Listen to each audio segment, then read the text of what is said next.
Buenos días, hermanos.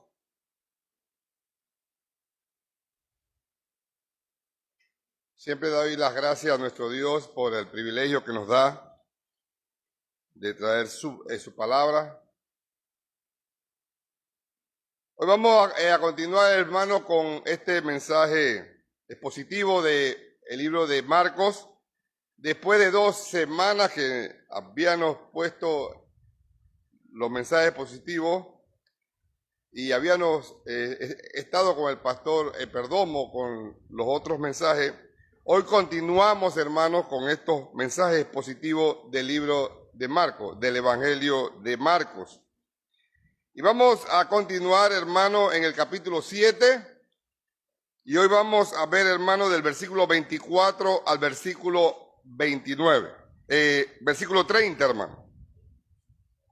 Hoy vamos a ver la mujer siriofenicia.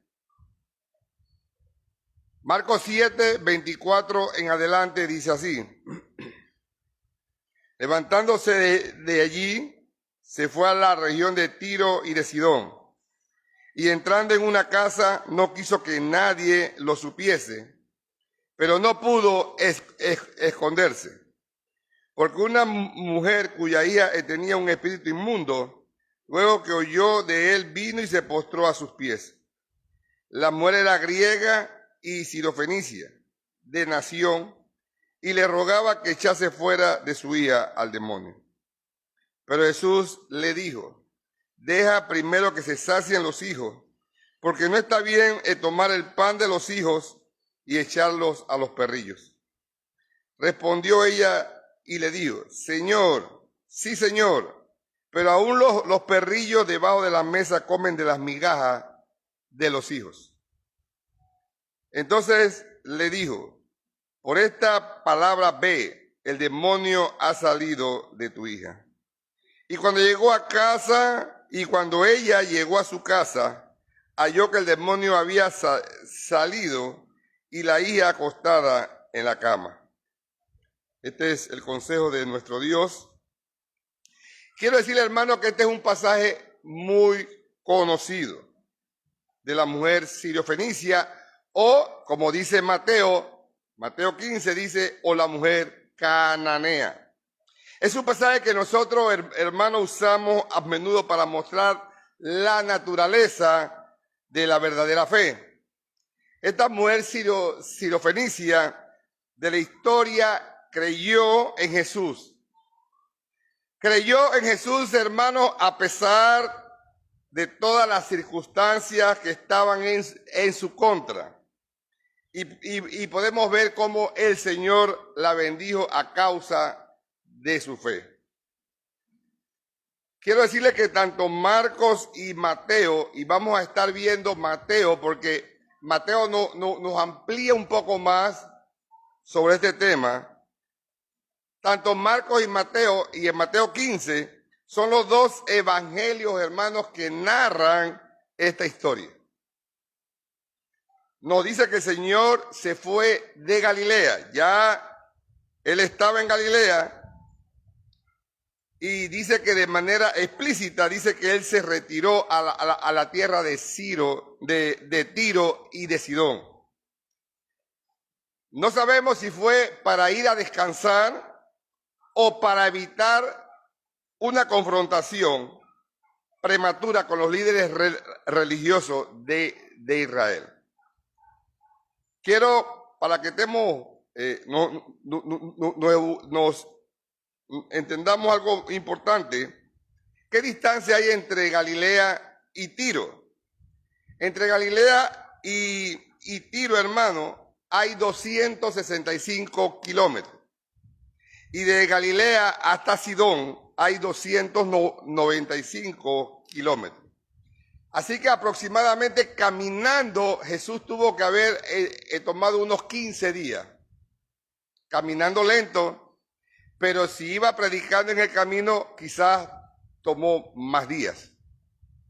Así que pongamos unos 15 días, él demoró caminando esto. Y para que podamos ubicarnos, hermanos, siempre me gusta traer esto para que nos ubiquemos. una distancia de esa es como de aquí hasta la entrada de Hualaca, cerca de David, Chiriquí.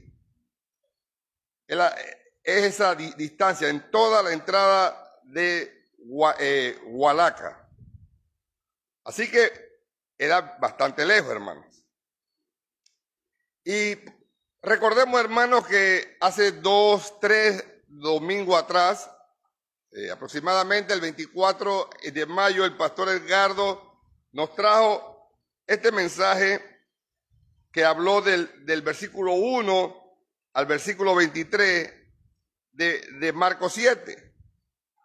Y aquí pudimos aprender que había un enfrentamiento de Jesús con los fariseos.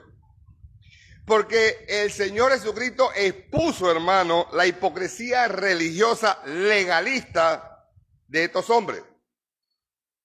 Así que hubo ese enfrentamiento de Marcos 7 del 1 al 23. Y esto, hermano, es importante. ¿Por qué es importante ese episodio ahí o ese evento ahí que sucedió en Marcos 7? Del 1 al 23, porque eso marca el principio del año de pasión de Cristo. En otra palabra, el principio de camino hacia la cruz. Ya la popularidad de Jesús, que lo seguían gran multitud, estaba terminando, y ahora Él se está preparando en un año más para ir hacia la cruz. Pero en ese momento todavía no se dirigía hacia la cruz, pero ya estaba en esa preparación. Así que el Señor dice la palabra que Él se retira a Tiro y a Sidón. Y debemos recalcar, hermano, que estas ciudades estaban situadas al norte de Galilea, en un lugar como que hoy conocemos como el Líbano. Un comentarista señala que la ciudad de Tiro representa, hermano, la más extrema expresión del paganismo que un judío experimentaría encontrar fuera de la frontera de Israel.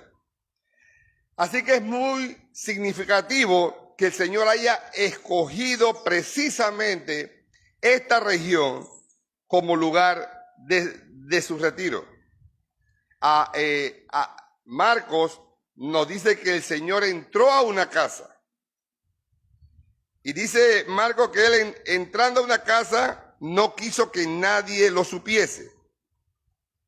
Él quiso entrar desapercibido a esa casa, pero no pudo esconderse. Dice el texto literalmente, dice porque una mujer sirofenicia estaba decidida a tener una audiencia con Jesús. Esta mujer estaba decidida. ¿Cómo ella se entera que Jesús llega a ese lugar? No lo sabemos.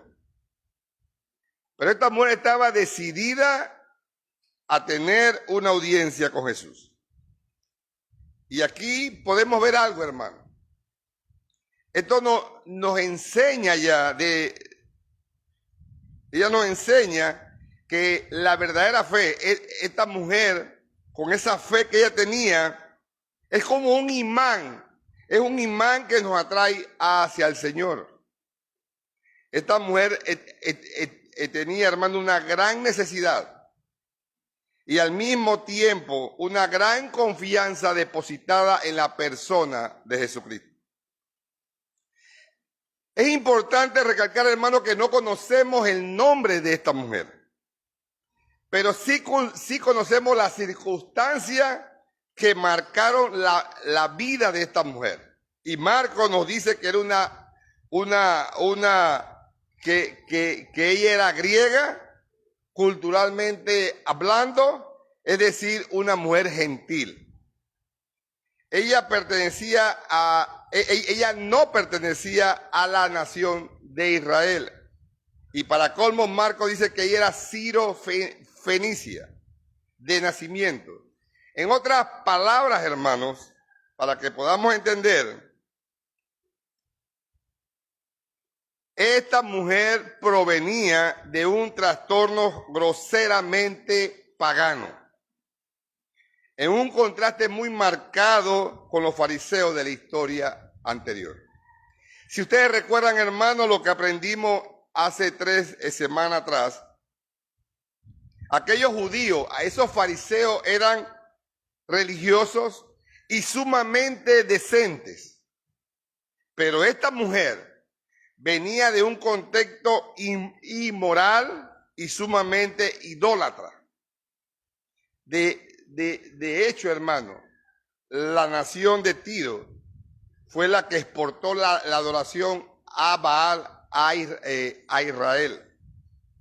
Y si ustedes han estudiado Primera de Reyes 16:31, de Tiro también vino la esposa del rey Acab. Esa esposa malvada, perversa, que se llamó Jezabel.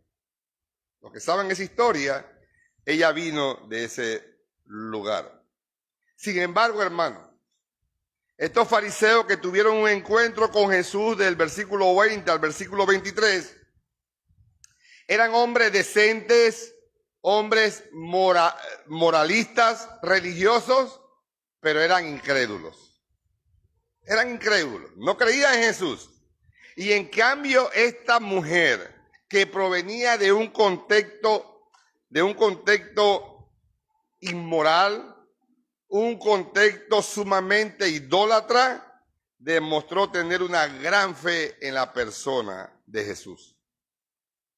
Estos judíos, hermanos decentes, religiosos, parecen ser verdaderos adoradores, pero no es así, hermano. Para la verdadera fe, hermano, es necesario que surja de lo profundo del sentimiento. La fe es una necesidad y una de impotencia. Es tú entender que tú no puedes. Pero estos religiosos, fariseos, se creían mejor que Jesús. Ellos pensaban que ellos no necesitaban a Jesús. Y ahora que estamos estudiando en ESIT, podemos darnos cuenta que ellos creían que no era necesario de Jesús. Ellos tenían a su favor toda la ley, y como tenían la ley, ellos creían que tenían el favor de Dios. Pero el Señor dice en su palabra que los sanos no necesitan la necesidad de médico, sino los enfermos, dice el Señor. Los fariseos creían que ellos estaban sanos, hermano, espiritualmente. Ellos no necesitaban de más nadie. Ellos creían que no necesitaban para nada al Señor Jesucristo. Pero esta mujer es consciente de que no había ninguna cosa en este mundo que ella necesitara más que al Señor Jesucristo. Esta mujer sabía, entendía que era Jesús que ella necesitaba. Por eso estaba dispuesta, hermano. Esta mujer estaba dispuesta a vencer cualquier obstáculo que se le interpusiera en su camino. Si ustedes pueden recordar en Juan 4, cuando Jesús tiene un encuentro con la mujer samaritana, esta mujer le dice a Jesús: tú siendo judíos, ¿me pides agua? Los judíos tenían mucho perjuicio con los gentiles. Ellos no podían ni siquiera hablar con los gentiles. Pero viendo estos obstáculos, siendo el Señor Jesucristo judío, esta mujer estaba dispuesta, hermanos, a vencer cualquier obstáculo que se le interpusiera en su camino. Aunque no había ninguna razón para no tener la menor expectativa de que ella iba a ser recibida por este rabí de Nazaret. para que escuchara la petición que ella tenía para Jesús. Ella no tenía ninguna razón para esperar que fuera escuchada, hermano. Ella sabía que Jesús, siendo judío, no la iba a escuchar por los perjuicios. Y peor aún, siendo sirofenicia, pagana, gentil e idólatra. De manera, hermanos, que ella, al llegar ante Jesús, implicaba, hermano, romper las barreras que le he mencionado. Ella tenía que romper las barreras sociales, morales y religiosas. Pero ella tenía una gran fe, hermano. Ella tenía una gran fe. Pero también esta mujer tenía un gran problema. Y dice la Biblia, versículo 25, cuya hija tenía un espíritu inmundo. La hija tenía un espíritu inmundo. Y vamos a ver, hermanos, en Mateo 15, vamos a tener nuestra Biblia abierta entre Mateo 15 y Marcos 7 para que podamos entender claramente esta historia, hermano.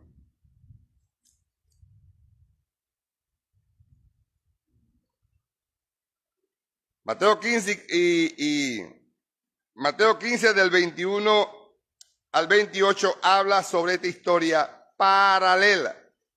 Y dice el versículo 22 de Mateo: y he aquí una mujer cananea que había salido de aquella región, clamaba diciéndole: Señor, hijo de David, ten misericordia de mí. Mi hija es gravemente atormentada por un demonio. Esa niña o señorita era una hija de su corazón. Esta madre amaba a esta hija. Y le partía el alma ver a su hija sufrir por el tormento de este demonio. Yo tuve una tía que su hijo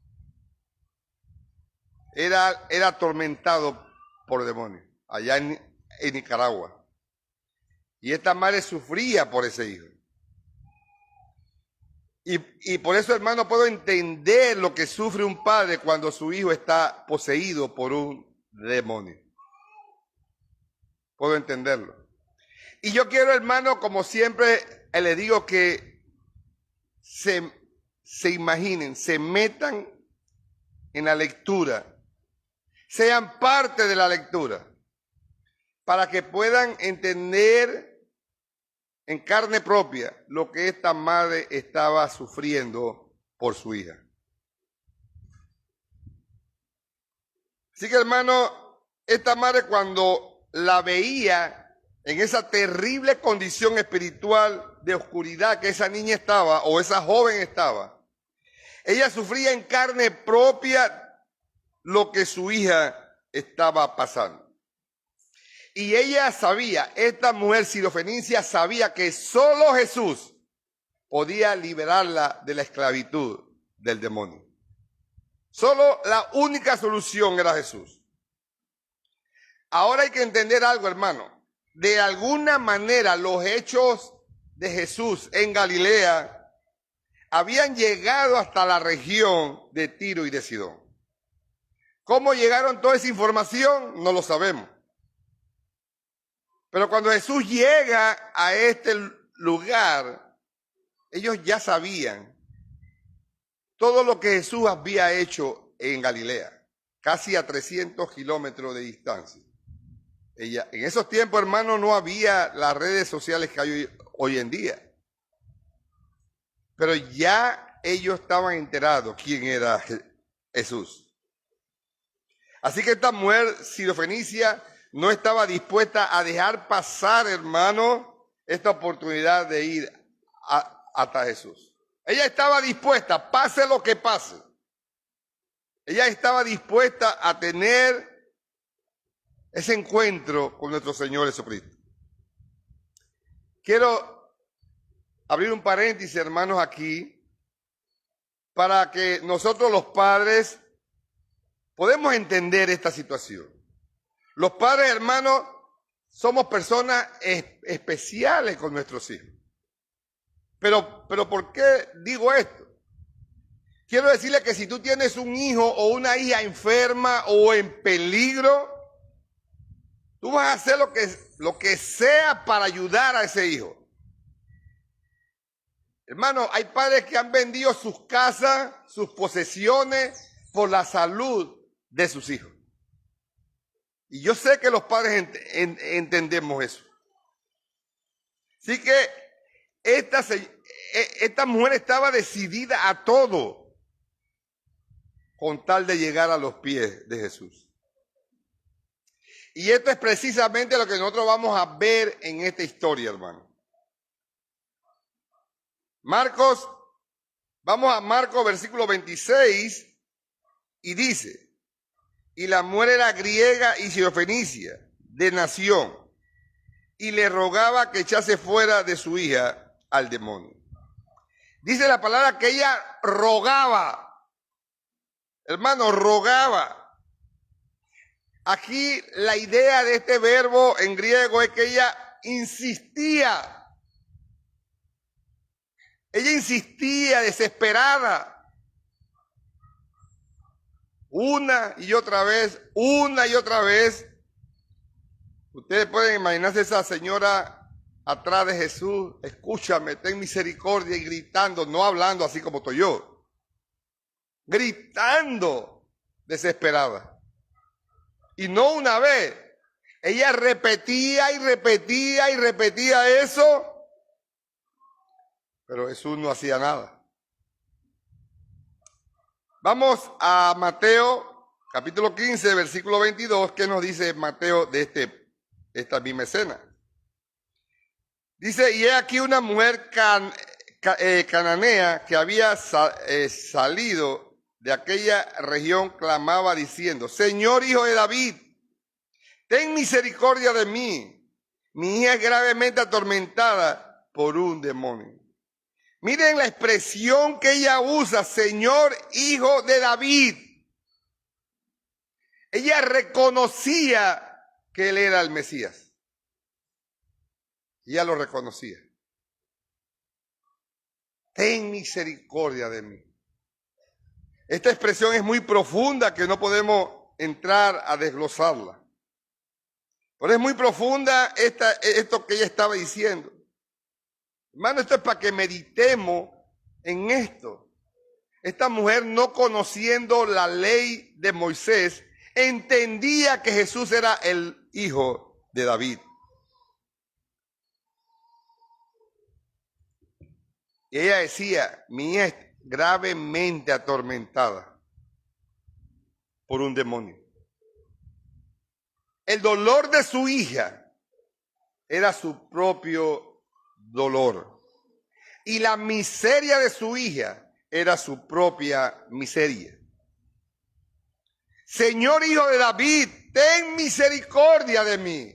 Apiádate de mí, teniendo compasión con mi hija. Y eso es lo que hacemos nosotros los padres, hermanos. Suplicamos por nuestros hijos. Yo creo que aquí todos suplicamos por la salvación de nuestros hijos. No descansamos de pedir por ellos. Y eso es lo que debemos hacer. Pedirle al Señor. No cansarnos, hermanos. Pedir al Señor siempre por nuestros hijos. Pero ahora viene algo extraño en esta historia.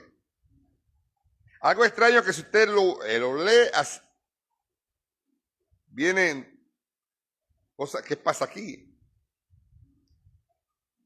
Mira, hermano, si hay un carácter de Cristo que Él ha demostrado en Galilea, donde ha predicado por mucho tiempo, casi un año predicando en Galilea y en las regiones cercanas, podemos ver que Él es increíblemente compasivo, Él es tierno, Él es bondadoso y misericordioso. Es lo que hemos visto en todo lo que hemos enseñado del capítulo 1 al 6. Y es por esto, hermano, que ahora vemos algo diferente.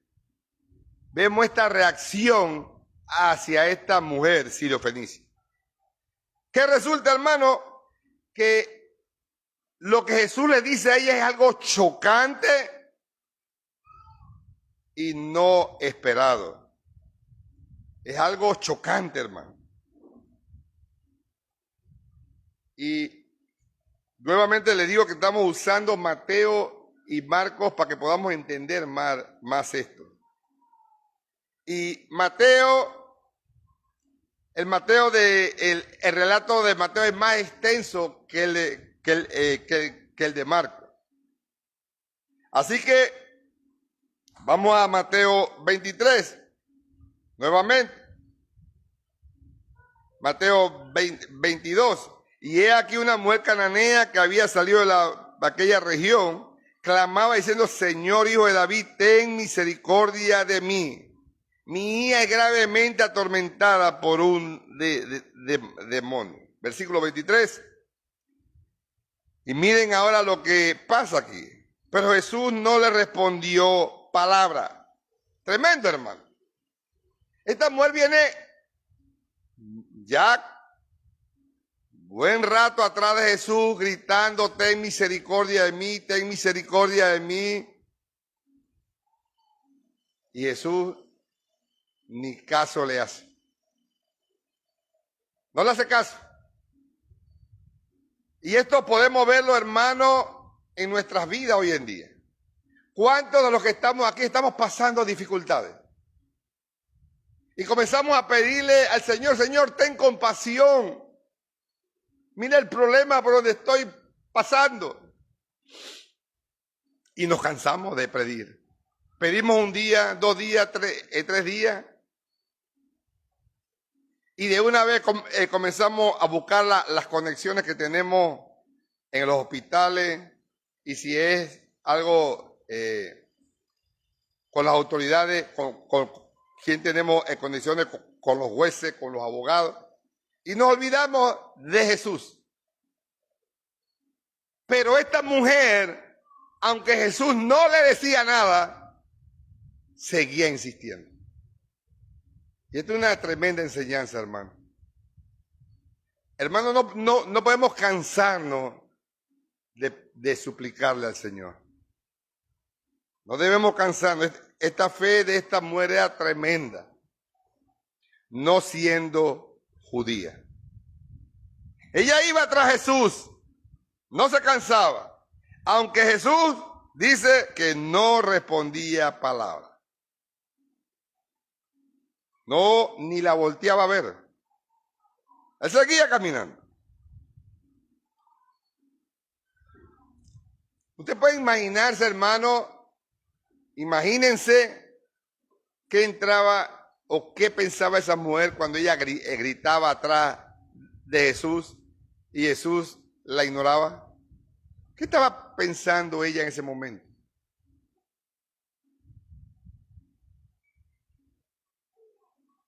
Ella viene ante Jesús, hermano, abatida profundamente, abatida por su hija, viendo que por primera vez ve un rayo de esperanza.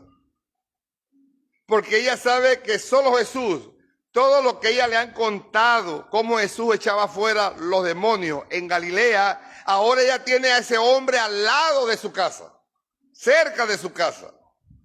Y ella tiene esa esperanza que Él, Jesús, es el único que puede curar o liberar a su hija del demonio. Así que hay una esperanza, ella tiene una esperanza. Pero Jesús ni siquiera le dirige palabra. Y eso no es todo, hermano. Ahora la cosa se puso peor aún. Peor aún.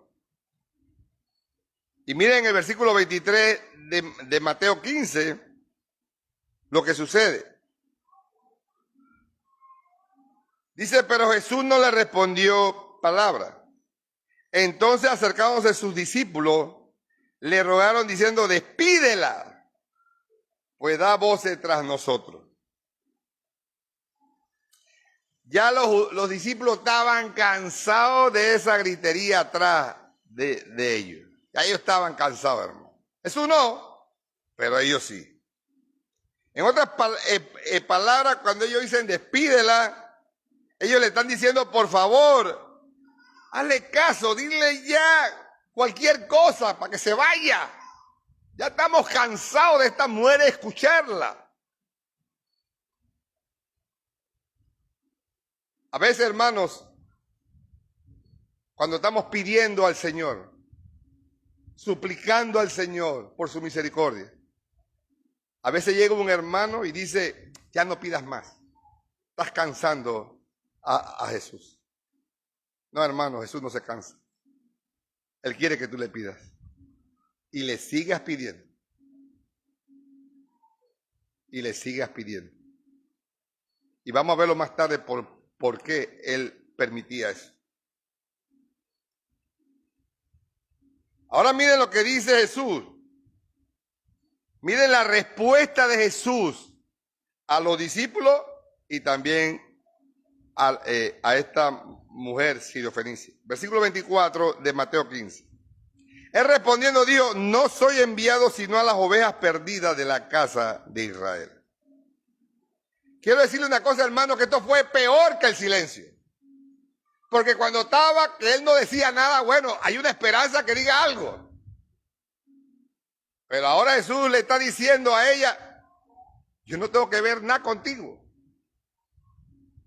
Yo fui enviado a las ovejas de la casa de Israel. Fui enviado a ellos.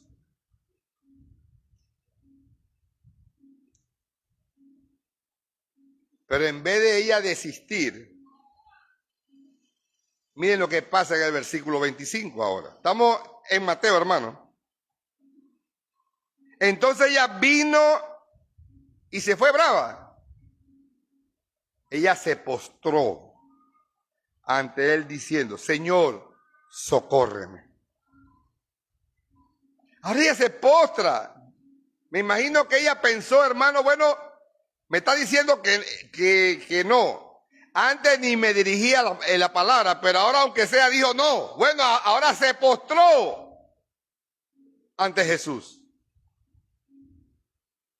Y le dice, socórreme. Socórreme, Señor.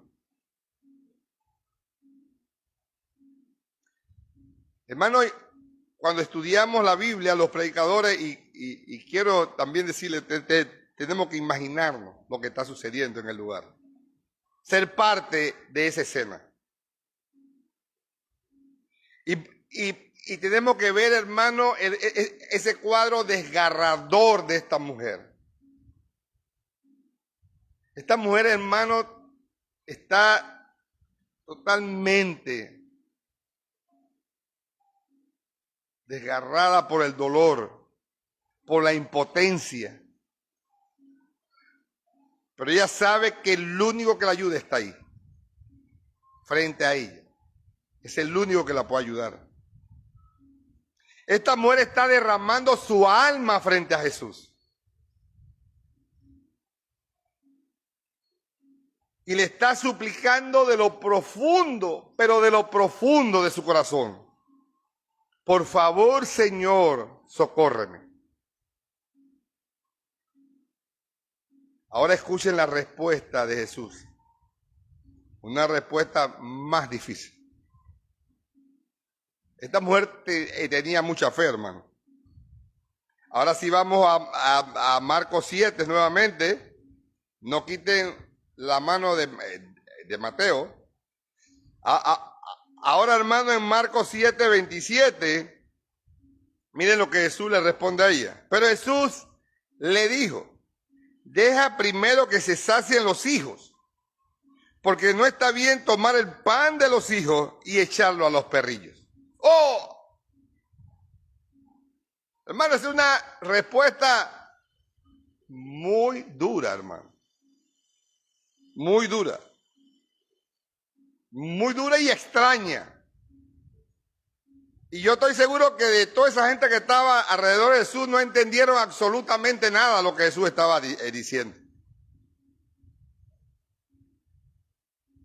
¿Por qué Jesús trataba a esta mujer de esta manera? Tenemos que preguntarnos, ¿qué está sucediendo ahí? Porque quizás muchos no entienden lo que está pasando ahí. Y hay varias cosas, hermanos, que tenemos que explicar de lo que está sucediendo aquí. En el idioma griego, hay dos palabras que se traducen como perro. Una se refería a los perros realengos, que se puede decir que eran unos perros salvajes, animales salvajes. Pero la otra palabra que se usa aquí como perro era para las mascotas que las familias tenían en sus casas. ¿Cómo las tenemos hoy? Hoy tenemos mascotas de perro en nuestras casas. Así que podemos traducirla como cachorritos. Las mascotas eran cachorritos. Así que lo que Jesús está diciéndole a esta mujer, no está bien quitar el pan de los hijos para echarlos a los cachorritos. Él se está refiriendo a los perritos domésticos, a los que tienen en sus casas. Esta es una especie de parábola, hermanos, a través de la cual Jesús quiere que esta mujer vea algo. Que hay un orden en la aplicación del plan de redención diseñado por Dios. Y hay que, hermano, hay que obedecer ese plan de redención. Eso que fue anunciado en el Antiguo Testamento por los profetas tenía que cumplirse al pie de la letra en el Nuevo Testamento. Seguramente aquí muchos tenemos mascotas en las casas. Yo creo que todos. Muy pocos no tienen, pero todos tienen mascotas en la casa.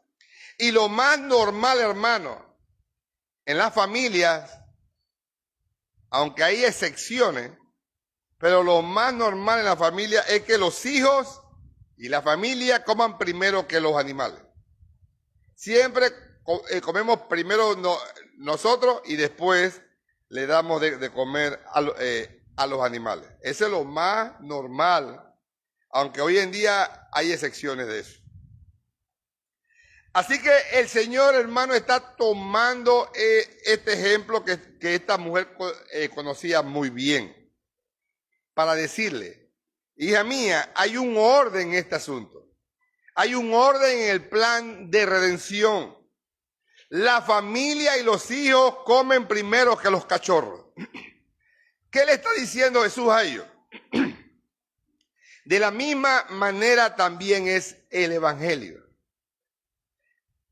Debe llegar primero al pueblo de Israel, a los judíos, por ese pacto que ellos hicieron en el Antiguo Testamento. Primero el Evangelio tiene que llegar a ellos. Después va a alcanzar a los gentiles, a las naciones que no son Israel. Pero primero era necesario que llegara a los judíos. Y por eso, hermano, la Biblia dice en Romanos 1:16, porque no me avergüenzo del Evangelio, porque es poder de Dios para salvación a todo el que cree, al judío primeramente y también al griego o al gentil. Ven el orden, hermano. Hay un orden establecido. Primero el evangelio llegaba al pueblo judío y después a los gentiles.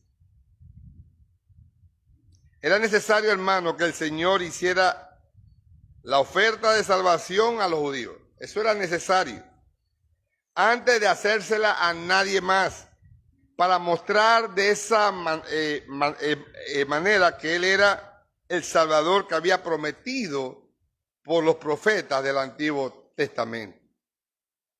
Tenía que cumplirse las profecías del Antiguo Testamento. Y después de su muerte en la cruz y de su resurrección, entonces las puertas del Evangelio iban a ser abiertas para los gentiles. Y ustedes pueden verlo en Mateo 28, 19, la orden que le da Jesús a sus discípulos: id y hacer discípulos a todas las naciones, después de su resurrección. Y también lo podemos ver en Lucas. En Lucas 24, 47, Él le dice a ellos: y prediquen el Evangelio comenzando en Jerusalén. Había que empezar en Israel, para luego expandirse a las demás naciones de la tierra. Ese es el orden, ese es el plan de redención, lo que sirve de trasfondo a esta declaración de Jesús, a esta mujer sirio-fenicia. El Señor Jesús debía morir, debía resucitar, antes de que las puertas del reino se abrieran de par en par para los gentiles. Pablo dice, hermano, en Efesios, y vamos a buscarlo, Efesios capítulo 2, versículo 12.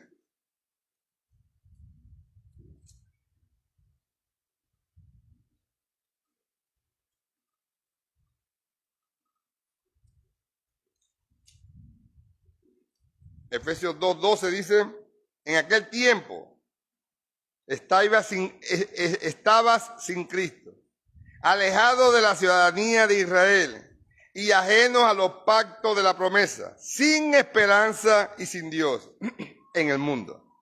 Pero ahora en Cristo Jesús, vosotros que en otro tiempo estabas lejos, habéis sido hechos cercanos por la sangre de Jesucristo.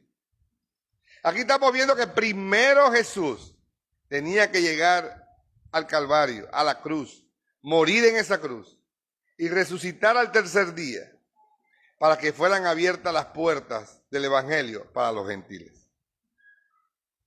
Ahora, ¿saben qué es lo sorprendente de esta historia, hermano? Que esta mujer sirofenicia entendió perfectamente lo que el Señor estaba tratando de decir. Ella lo entendió perfectamente. Ella se da cuenta que detrás de esta parábola de Jesús hay otra oferta velada. Una oferta que no está clara, pero que está allí y a la que ella se va a aferrar. Ella se va a aferrar con toda su fuerza a esa promesa que está ahí, a esa oferta que está ahí, con toda su fuerza. Y miren lo que dice el versículo 28 de Marcos. Dice: respondió ella y dijo: sí, Señor, pero aún los perrillos debajo de la mesa comen de las migajas de los hijos. ¡Wow, hermano! ¡Tremendo! ¡Qué sabiduría tenía esta mujer! Una sabiduría que ni los fariseos ni los escribas tenían. Inclusive los mismos discípulos que andaban con Jesús no entendían.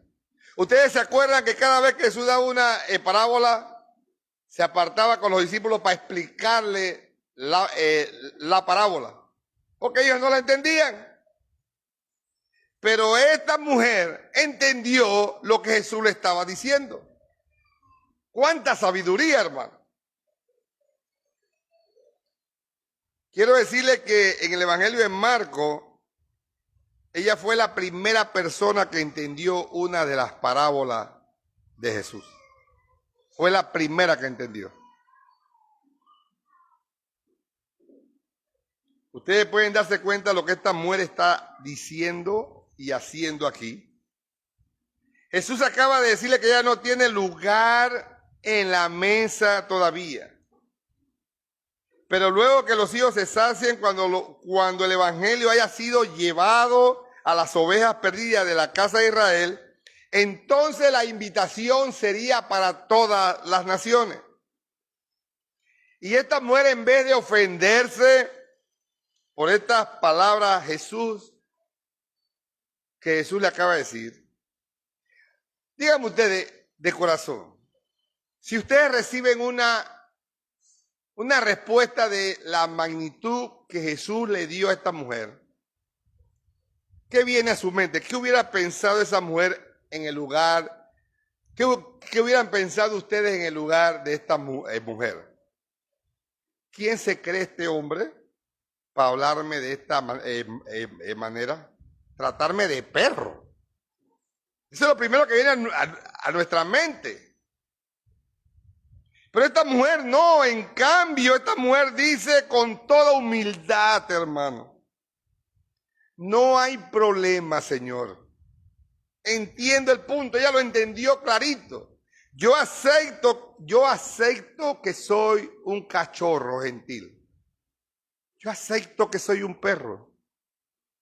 Yo acepto que no tengo derecho en estar sentada en la mesa de los hijos.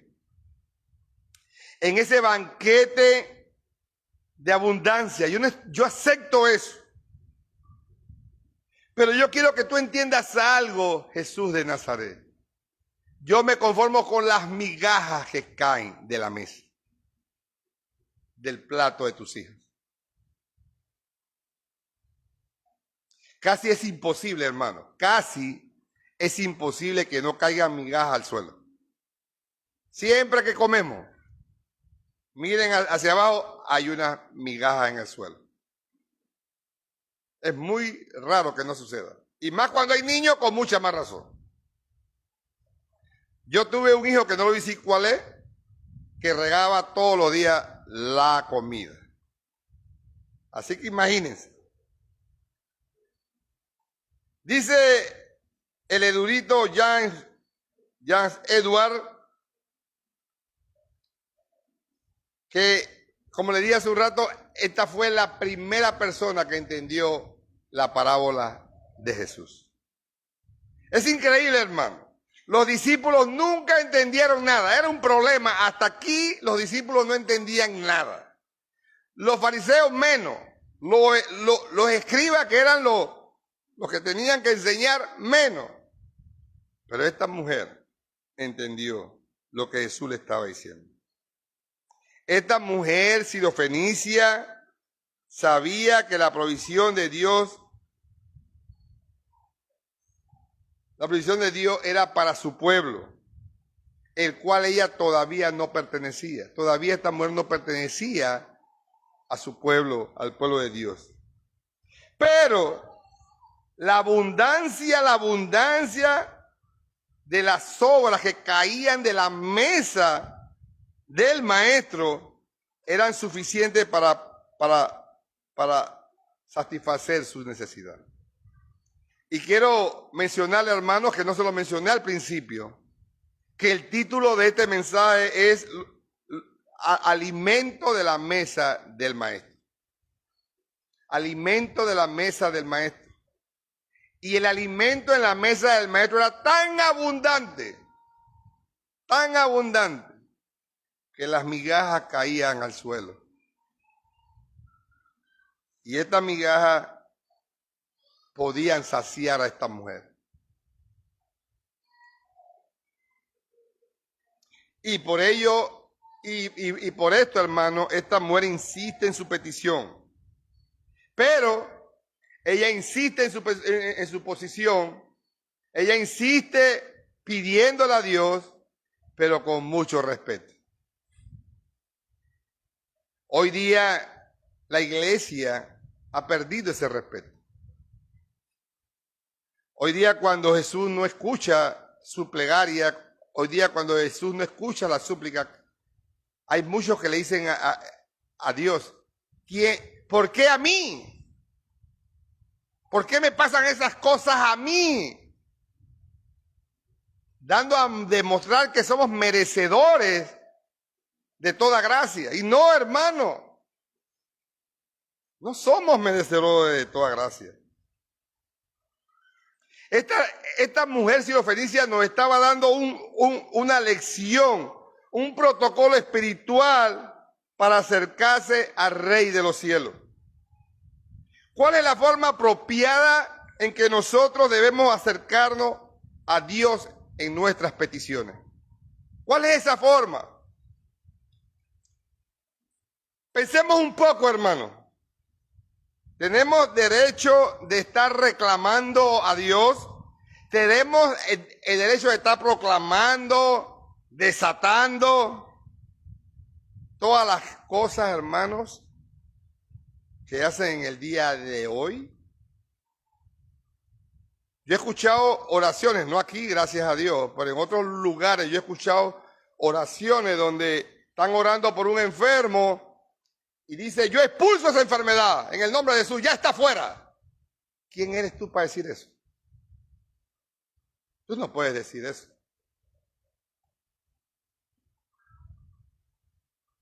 Tenemos nosotros, hermano, derecho de demandar a Dios para que nos escuche y que nos dé todo lo que pidamos.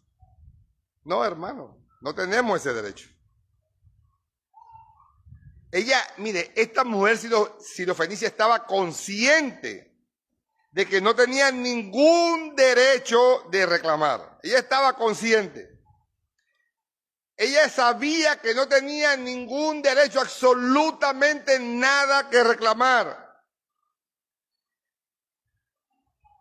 Ella sabe cuál es el lugar de ella en el momento ese respecto a la historia redentora. Por eso mismo, ella sabe que puede apelar a la sobreabundante bondad de Dios para que responda a su petición. Esta es la actitud, hermanos, que caracteriza la verdadera fe. Pongan atención a esto, hermano. Por un lado, está un sentido de necesidad y de confianza que nos mueve a aferrarnos a Cristo como nuestra única esperanza. Tenemos que estar claros en eso. Nuestra única esperanza es Cristo. Pero al mismo tiempo está la actitud de humildad que no demanda nada ante la presencia del Señor, sino que se acoge pacientemente a su misericordia. Tenemos que esperar en Él si Él lo quiere. Nosotros no podemos demandarle al Señor nada. No podemos exigirle nada a Dios. Ahora debemos hacer una pregunta cada uno de los que estamos aquí. ¿Es con esta actitud que nos acercamos al trono de gracia en oración, con confianza, con humildad al mismo tiempo? ¿Vamos ante Él con esa confianza y humildad? Señor, no tengo nada que demandar de ti. Yo no tengo ninguna dignidad personal a la cual apelar. Y no soy merecedor de tus bendiciones. Pero yo sé que tú eres bueno y que para siempre es tu misericordia. Ojalá esa sea la actitud de la iglesia del Maná de la Esperanza cuando va ante el Señor.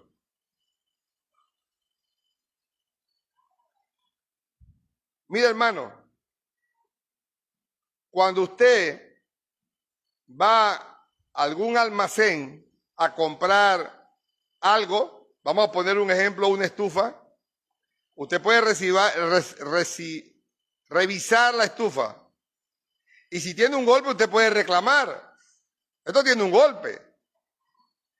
Pero si yo le regalo a usted una estufa nueva, pero lleva un golpe, ¿usted me lo va a reclamar? Usted se hace que no vio el golpe. Porque está regalada. Quiero decirle, hermano, que todo lo que recibimos de Dios es de pura gracia. Nosotros no nos hemos ganado absolutamente nada. Dice Lucas 10:17 que somos siervos inútiles y que solo hacemos lo que se nos manda. Nosotros no nos hemos ganado nada, hermano. Solo por los méritos de Cristo somos y recibimos bendición, misericordia de parte de Él. Así que, hermano, el Evangelio dice que cada creyente, y eso es lo que nos enseña el Evangelio, que cada creyente somos peores de lo que pensamos. Si usted pensaba que usted era malo, el Evangelio le va a decir que usted no es malo, que es sumamente malo. Usted es lo peor de esta tierra, igual que yo. Somos los peores de esta tierra sin Cristo. Pero en ese mismo momento, cuando el Evangelio nos muestra que somos depravados, en ese mismo momento el Evangelio nos enseña que somos amados y aceptados por medio de la sangre de Jesucristo.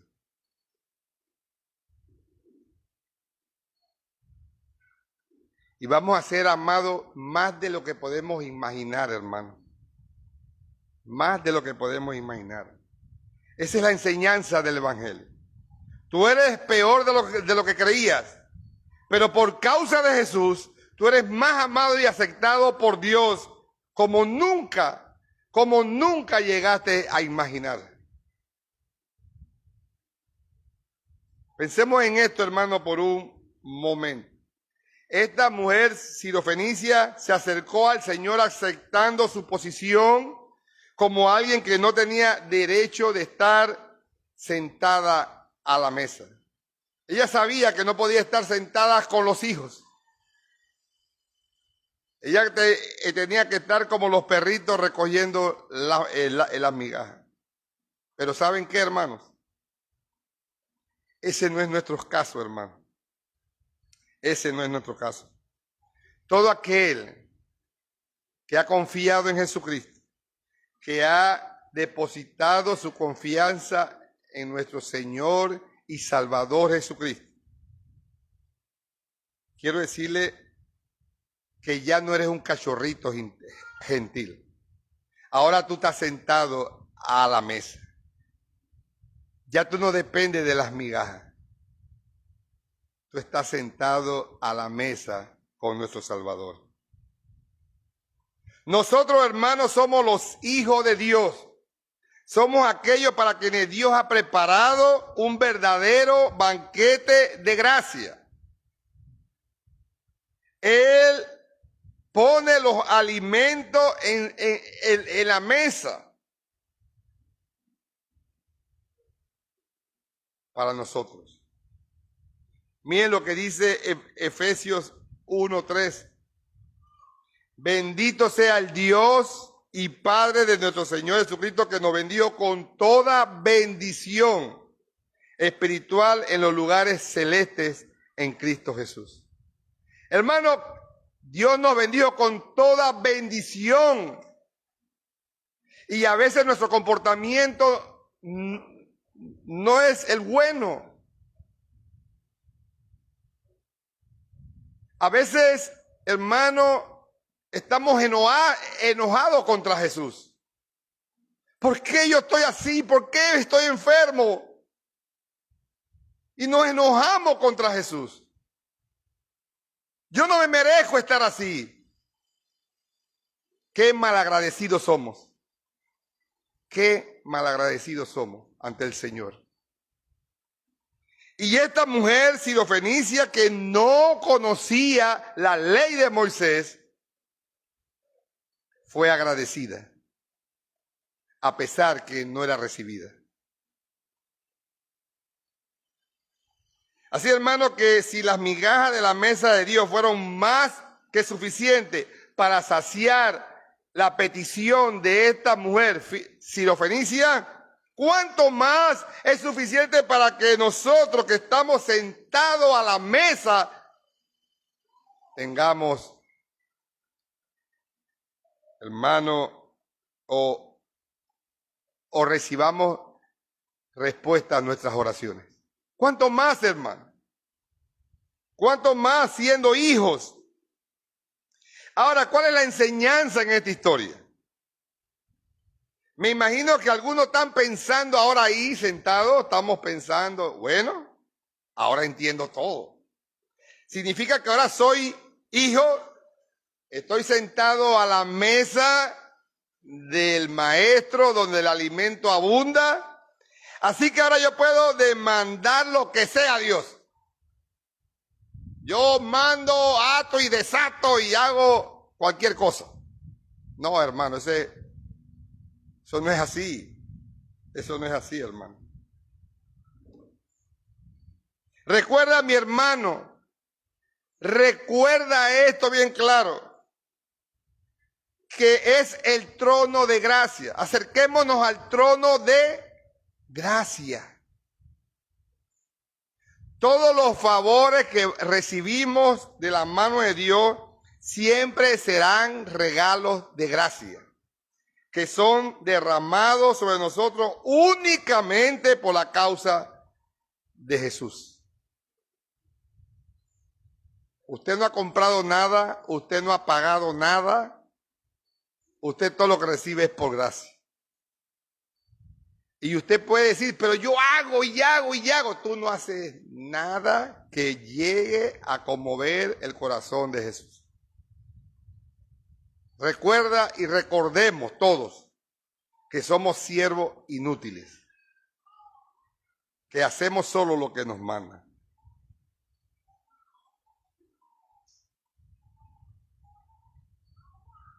Hermanos, esto significa, hermanos, que podemos acercarnos con confianza a ese trono de gracia, sabiendo de antemano que ya hemos sido aceptados en la presencia de Dios con todos los privilegios que tienen los hijos. Porque ahora nosotros estamos como hijos unidos por la fe de nuestro bendito y Salvador Jesucristo. Esta mujer sirofenicia pudo prevalecer en su petición al Señor porque ella entendió el Evangelio. Esta mujer entendió el Evangelio. Yo no tengo mérito alguno para ser oída, pero tu bondad es más que abundante para suplir plenamente mi necesidad.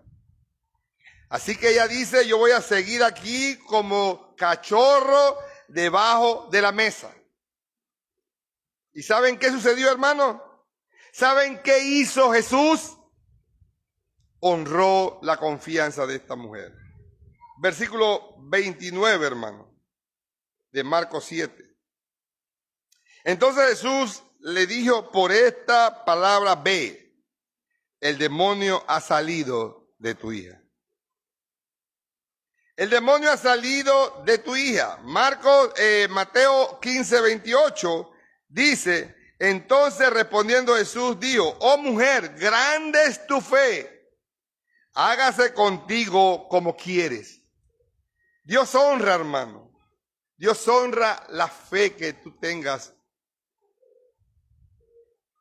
con esa fe que tú lo buscas a Él. Versículo 30 de Marcos 7. Y cuando llegó a su casa, halló que el demonio había salido y la hija acostada en una cama. Esta mujer sirofenicia, hermano, no tenía mucho conocimiento acerca de Jesús. Pero había algo que ella sí sabía, algo que la llevó a aferrarse a Jesús con toda la fuerza de su corazón. Y es que fuera de Él, fuera de Cristo, hermano, no hay esperanza para nadie. Fuera de Cristo no hay salvación.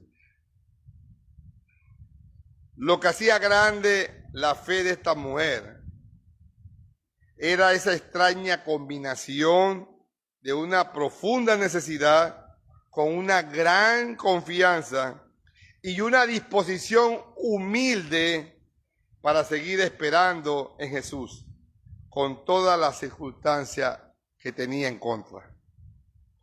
Esta es una gran fe, hermano. Necesidad, confianza y humildad. Estos son los tres ingredientes de la fe. Y aunque su reacción inicial parecía ruda y desconsiderada, el Señor Jesucristo estaba probando la fe de esta mujer. Y esto es muy importante que lo entendamos. Saben, hermanos, que para llegar a tener una gran fe, el Señor tiene que probar esa fe. Para que tú llegues a tener una gran fe. Mientras el Señor probaba a esta mujer, al decirle, yo vine a atender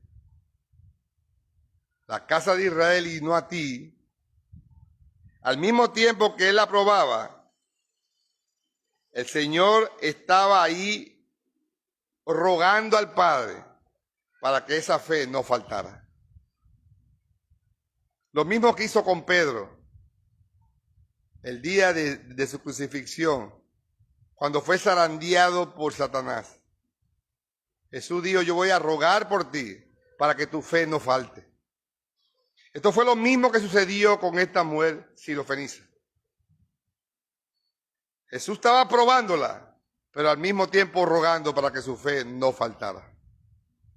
Al final de la historia, ella no solo termina con su hija sana, sino que ella termina con una gran fe, hermano. Ojalá aquí todos lleguemos a tener esa gran fe. Mis hermanos, una de las grandes lecciones de esta historia es que debemos prevalecer aferrados de Cristo. A pesar de todas las dudas y temores que nos asalten. Yo sé que hoy en día, en este lugar, hay muchos que tienen temores por la situación donde están. Sienten que el Señor los ha abandonado. Pero el Señor está pidiendo por ti para que tu fe no falte. Hermanos, tenemos que prevalecer agarrados de Jesús. Déjenme decirle, hermanos, para calmar nuestras conciencias, uno quisiera, hermano, que en el momento que llegan las pruebas, que llegan las dificultades, automáticamente se dispare en la fe. Oh, soy un hombre lleno de fe y voy a pasar esta prueba. Pero normalmente no ocurre así, hermano. Lo primero que llega al llegarte una prueba, ¿qué es? La duda. De una vez quedas dudando. Hey, pero si yo voy a la iglesia todos los domingos, yo ofrendo, yo diezmo, yo visito, yo ayudo a los hermanos. ¿Por qué me pasa esto? Porque creemos que tenemos el favor de Dios en el bolsillo, que podemos manipular a Dios, pero no. Dios quiere probar tu fe. Y lo que tenemos que hacer, hermano, es aferrarnos a Cristo. No lo sueltes, porque no encontrarás alivio en otro lugar. Cuando tú te sientes mal, cuando tú te sientes deprimido, ven a Cristo. Es cuando más tienes que buscar al Señor. Es cuando más tienes que orar al Señor. Es cuando más tienes que leer la palabra, estudiar la palabra. Pero lamentablemente el hombre cuando se siente en dificultades se aparta. Ya no voy a la iglesia. Ya no quiero que ni un hermano me visite. Y ya no quiero esto y ya no quiero el otro. Ya no leen la Biblia. Ya no oran.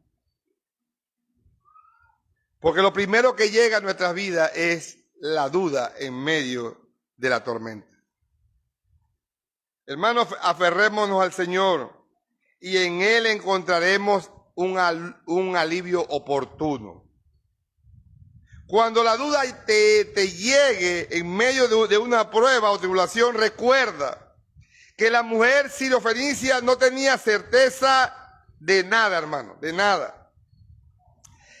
De hecho, la única certeza que tenía esta mujer es que Jesús parecía no querer responderle su petición. Y lo pudimos ver, Jesús ni siquiera le respondía. Pero aún continuó confiando en él. Quizás tú estás orando en este momento por algún motivo y no recibes respuesta. Quizás tú oras por tu hijo, tú oras por tu esposo, tú oras por tu esposa, tú oras por un familiar para que el Señor lo regenere, lo transforme. No te canses de orar. Sigue pidiendo.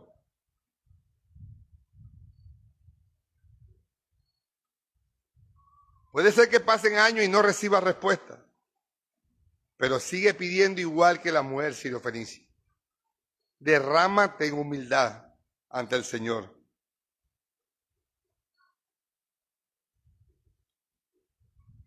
Dice el profeta Isaías, Jeremías 2, versículos 12 y 13. Miren lo que dice Jeremías 2, del 12 al 13. Espantaos cielos sobre esto y horrorizaos. Desolaos con gran manera, dijo Jehová, porque dos males han hecho mi pueblo. Escuchen bien esto. Dos males han hecho mi pueblo. Me dejaron a mí fuente de agua viva y cavaron para sí cisternas rotas que no retienen agua. Eso es lo que hace el hombre. Eso es lo que hacen los hermanos cuando están en dificultades. Se apartan del Señor. Buscando cisternas rotas donde no se retiene el agua. Cristo es la fuente de agua viva, hermano. Cristo es la fuente de agua viva. En Él hay salvación. Solo en Él, hermano. Refugiémonos en Cristo. Eso es lo que debemos hacer. Escúchame, no importa cuánto tengas que esperar y cuánto tengas que clamar y cuánta oposición tengas que vencer. Refúgiate en Cristo. Ahora, si hay una visita que ha venido hoy y nos está visitando hoy y todavía no ha entendido la salvación, no ha entendido que Jesús es el único camino, ruégale al Señor. Así como hizo esta mujer sirofenicia, ruégale al Señor hasta que el Señor tenga misericordia de ti. No te canses, ruégale. Hechos 4:12 dice, y en ningún otro hay salvación, porque no hay otro nombre bajo el cielo dado a los hombres en que podamos ser salvos. Solo Jesucristo es el que puede sanar tu alma. Solo Jesucristo es el que puede regenerarte y transformarte. No hay otro. Hay un solo Dios y un solo mediador entre Dios y los hombres, Jesucristo hombre. Fuera de Jesús no hay salvación para nadie. Y si eres un creyente atribulado, si estás siendo atribulado, Cristo es el único que puede proveerte alivio en medio de la tribulación. No sueltes. Aunque Él no te responda, no lo sueltes. Aférrate a Cristo. Aunque las circunstancias te diga que Jesús se olvidó de ti, eso no es verdad. Recuerda a la mujer sirofenicia y sigue esperando en Jesús, que Él te va a responder. Él está probando tu fe. No renuncies, sigue insistiéndole a Jesús. Job dijo algo muy importante en el capítulo 13, versículo 15. He aquí, aunque él me matare, en él esperaré. ¿Estamos dispuestos a decir eso, hermano? Aunque Dios me matare, en él esperaré. Aférrate a las promesas a pesar de las circunstancias. Hermanos, quiero terminar con esto.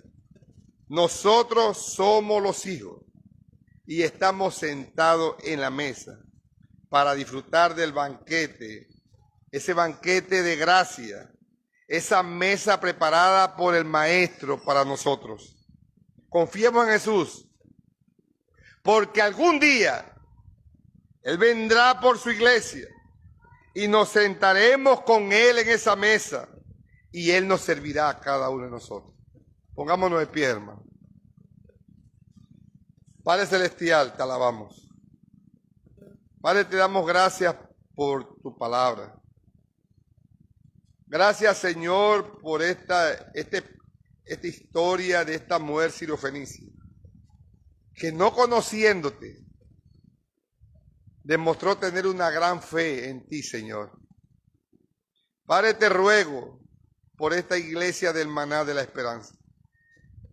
Ayúdanos, Señor, a que nuestra fe no flaquee en medio de las tribulaciones. Quiero pedirte por los hermanos que están pasando tribulación.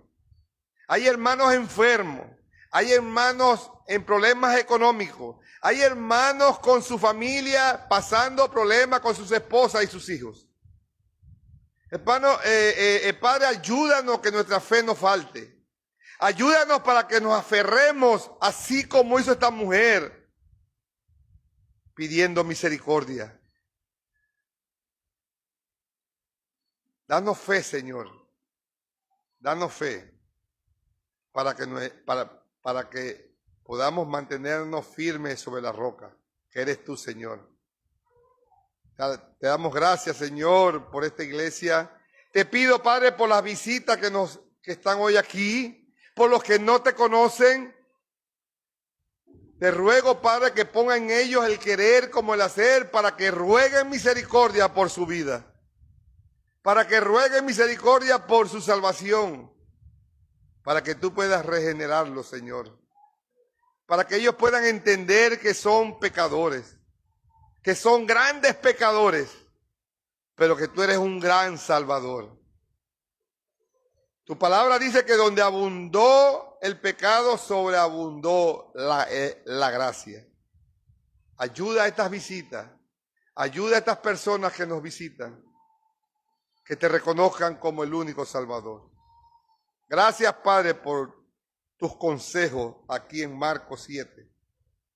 Bendice este Señor, Padre, te damos toda la gloria en el nombre del Padre y del Hijo y del Espíritu Santo. Amén.